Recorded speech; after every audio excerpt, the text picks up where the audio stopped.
नमस्कार साथियों, मैं अनु चौधरी एक बार फिर से आप लोग के समक्ष अपनी श्रृंखला मेरी ज़िंदगी की कहानी में एक नई कहानी लेकर प्रस्तुत हूँ आप लोग के साथ। तो आज जो मेरे साथ हैं वो हैं अदिति बालियान।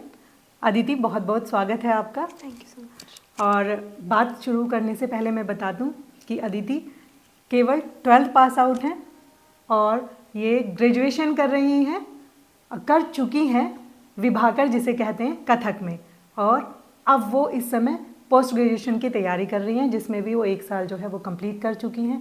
और सबसे अच्छी बात ये है कि ये 10 साल से कथक सीख रही हैं, साथ ही साथ नीट की एस्पिरेंट हैं।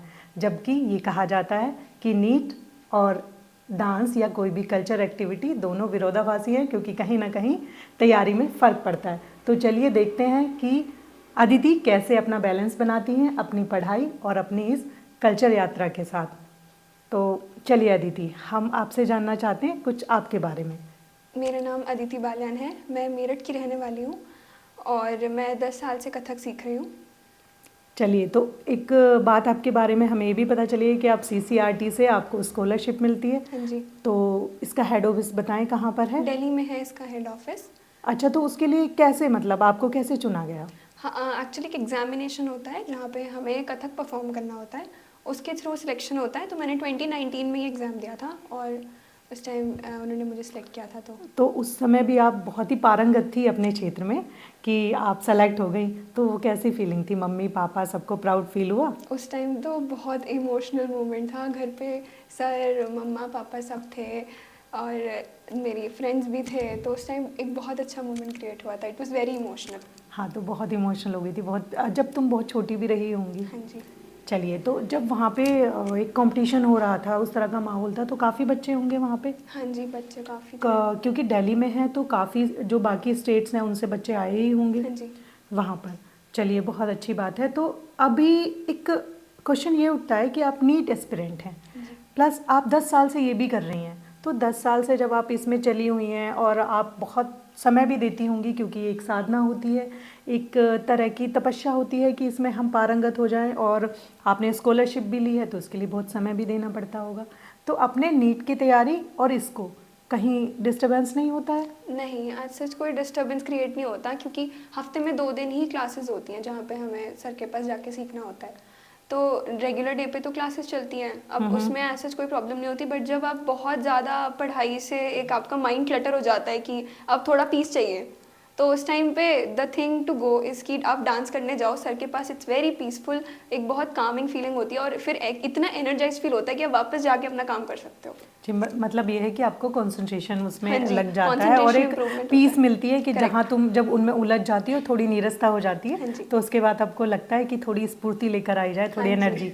तो एक ये कह सकते हैं एनर्जी बूस्टअप है। हाँ जी। तो चलिए दी, अभी तो बात करके लग रहा है आपका अभी आगे पहुँच चुकी हैं, तो हम थोड़ा पीछे चलते हैं, है ना? तो पीछे वहीं चलेंगे कि जब आप किस उम्र में थी जब आपने ये शुरू किया? मैं 8 या 9 साल की थी उस टाइम पे। और बस कह सकते हैं कि फर्स्ट सेकंड क्लास में आप रही होंगी। तो कैसे आप क्लासेस तक पहुंची? शुरुआत आपकी कैसे हुई? जब मैं नई नई इस कॉलोनी में आई थी, तो यहाँ पर जन्माष्टमी के दिन जब सेलिब्रेशन होती थी, तो मंदिर में जब सेलिब्रेशन होती थी, पूजा होती थी, उस टाइम बच्चे डांस करते थे। तो मैं और मेरी कुछ दोस्त, हम लोगों ने परफॉर्मेंस एक बनाई और हमने पूरा कोरियोग्राफी खुद किया, सब कुछ मैनेज किया। और उसके बाद हमने वहाँ जाके परफॉर्मेंस दी। और उसके बाद जो मेरी एक फ्रेंड की मम्मा हैं, उन्होंने देखा कि ये अच्छा डांस करती है, तो उन्होंने जाके मेरी मम्मा को बताया। और फिर मम्मा के थ्रू और आंटी के थ्रू हमें पता चला कि एक टीचर हैं जो मेरे घर के सामने ही रहते हैं, जो कथक सिखाते हैं, गौरव साहा सर जिनका नाम है।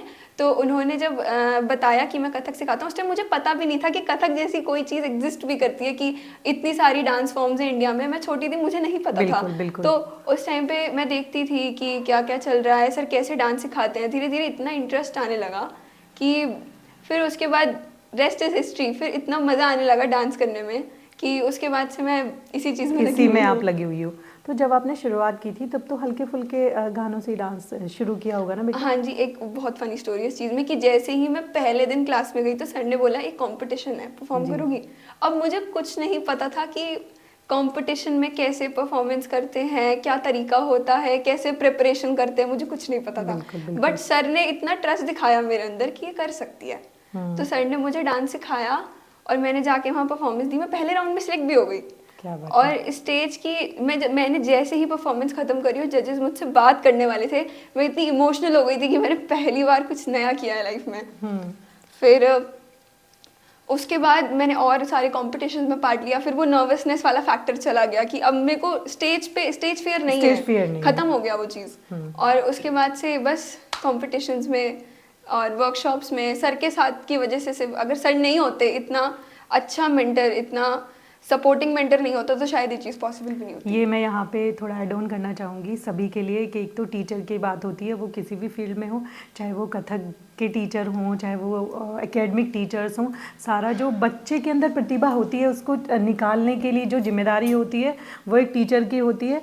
और बच्चा देखो किस तरह से वो है, इस चीज़ को बिल्कुल आभार मानते हुए कि उसके टीचर ने उसके अंदर की छुपी प्रतिभा को निकाला। तो मैं यही आशा करती हूँ कि सभी टीचर्स ऐसे हों कि अपने बच्चों को पहचानें और उस कुम्हार की तरह बिल्कुल तराशें और एक सुंदर सा बर्तन बनाकर बिल्कुल समाज के सामने प्रस्तुत करें कि वो अपने अंदर बहुत सारी चीज़ें, बहुत सारी प्रतिभाएं भर सके। तो अदिति, चलिए ये रही आपकी शुरुआत की बात। तो फिर आपने कंपटीशन दिया, तो जो कंपटीशन में जो सॉन्ग था आपका, तो वो क्या कथक से ही था? वो सेमी क्लासिकल था। सेमी क्लासिकल था, प्रॉपर कथक भी नहीं था और प्रॉपर वेस्टर्न भी नहीं था। इट वाज कि बीच में था कि बहुत सारी उसके अंदर कथक की बीट्स भी हैं और साथ में बॉलीवुड म्यूजिक भी है। तो अभी आप बहुत छोटी थी, जी। तो अभी कंपटीशन जैसे आ गया तो तभी भी तुम्हें प्रैक्टिस थोड़ी करनी पड़ी होगी, घर में भी करनी पड़ी होगी, प्लस आपकी पढ़ाई साथ साथ चल रही होगी। तो कभी ऐसा बर्डन नहीं लगा कि भाई बहुत ज़्यादा हो रहा है और एकदम से कंपटीशन आ गया थोड़ा? नहीं, ऐसा डिसबैलेंस कभी फील नहीं हुआ, क्योंकि एक तो मैं इसको एक बहुत छोटी एज से लेके चली आ रही हूँ, तो आदत हो गई है। तो अब एक डिसबैलेंसिंग वाली फीलिंग कभी नहीं आती। It is always a Kameng feeling कि आपको जाके मिल रहा है कि आप बिल्कुल दूर चले गए हो हर टेंशन से, और उसके बाद धीरे धीरे तो एक तरह की ये थेरेपी है। बार बार ये क्वेश्चन पूछने का जो मेरा उद्देश्य है वो सिर्फ ये है कि अदिति 12th क्लास में है, तो एज हम सबको पता ही है कि वो टीनेज में है, और ये थेरेपी है। उनके फेस पे जो चमक है, उनके बात करने का जो इतना शांत स्वभाव से वो बात कर रही हैं, इसका जो उद्देश्य है वो यही है पूछने का कि ये जो कथक से वो जुड़ी हुई हैं वो इनको एक थेरेपी दे रहा है, और वो युवा वर्ग होते हुए एक दूसरी जो कि नेगेटिव दिशा भी होती है वहाँ नहीं जा रही हैं, वो एक सकारात्मक रूप से अपने उद्देश्य की तरफ भी बढ़ रही हैं, और बहुत ही कह सकते हैं कि खुशी उनके चेहरे पर झलक रही है। तो कोई ना कोई हॉबी और कोई ना कोई कल्चर से अपने बच्चों को ज़रूर जोड़ें। तो चलिए अदिति, फिर हम आगे इस यात्रा में चलते हैं कि आप सर के साथ तब से जुड़ी हुई हैं। फिर आपको ये कब लगने लगा कि मुझे इसमें ग्रेजुएशन करनी है?